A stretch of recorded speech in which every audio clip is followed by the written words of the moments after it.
Hey there, fellow art lovers and fans of all things painted. Welcome back to my regular viewers, and if you're new here, welcome. I'm Cal, and it's great to have you here. It's the 21st day of Spooky Month, and tonight's theme is Night of the Werewolves. From the moment I marked out this theme at the beginning of the month, planning what I would paint each day, all I could think was Powerwolf. If you're not familiar with them, they are a German power metal band, and their music is legendary. So I was planning on making something inspired by the song of the same name, which is one of my favourite songs of theirs. I began by sketching out our werewolves. They're running away from the foreground, running after something. The hunt is on. I wanted some dynamic poses that look like they were in motion despite being still images. This was difficult. There were to be two werewolves. The second werewolf I sketched in, I found a lot easier to get a pose I liked and stuck with it. But the one on the right, that was another matter.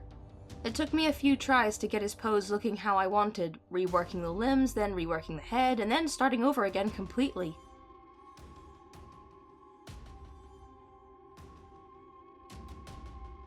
At last I had two poses I was happy with, and turned my attention to their quarry, a hastily retreating figure. They didn't need nearly as much detail given how far away they were. And finally the background, a densely wooded forest, and here was where I also started adding in colour, opting to just paint the trees straight in.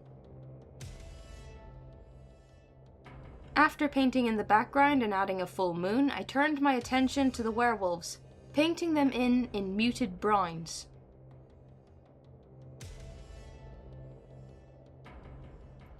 After I painted in the figure and gave him a billowing cloak, it was time for shading, using masks to section off separate bits to shade.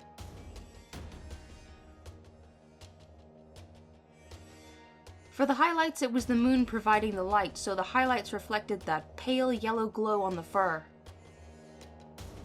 I merged the layers on the werewolf and used the smudge tool to make the edges of the elbows, back, and other areas more fluffy.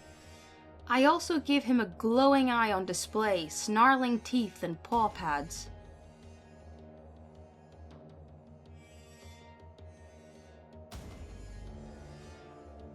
I gave both the werewolves a shadow on the ground to plant them in the space. I repeated the same process on the other werewolf. Shade, highlight, merge and smudge.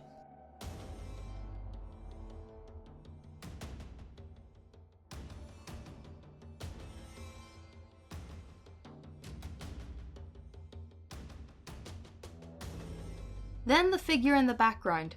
After casting some moonlight on him, I went in to shade the trees, showing where the moonlight hit them. I brought in a gradient to the sky, lighter at the top, darker near the bottom, which also acted as a kind of fog.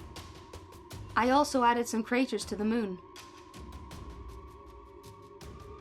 Then I added grass and other foliage to the scene, before going in and adding some moonlight to the ground and a drop shadow to the figure. Some tweaks to the shading were made, some clouds were added to the sky, and I also experimented with a radial blur set to zoom, and tried different strengths till I found one I liked. And lastly, some fog to the ground layer to add some more depth. And we're done. I'm pretty happy with how the atmosphere for this one came out. Let me know what you think. If you enjoyed what you just watched, please be sure to leave the video a like and subscribe and ring the bell to see more content. If you want to support my art, you can find a link to my Ko-Fi in the description. And if you want to get straight into some more art, you can go and watch this video for my latest content. Or this one for something random.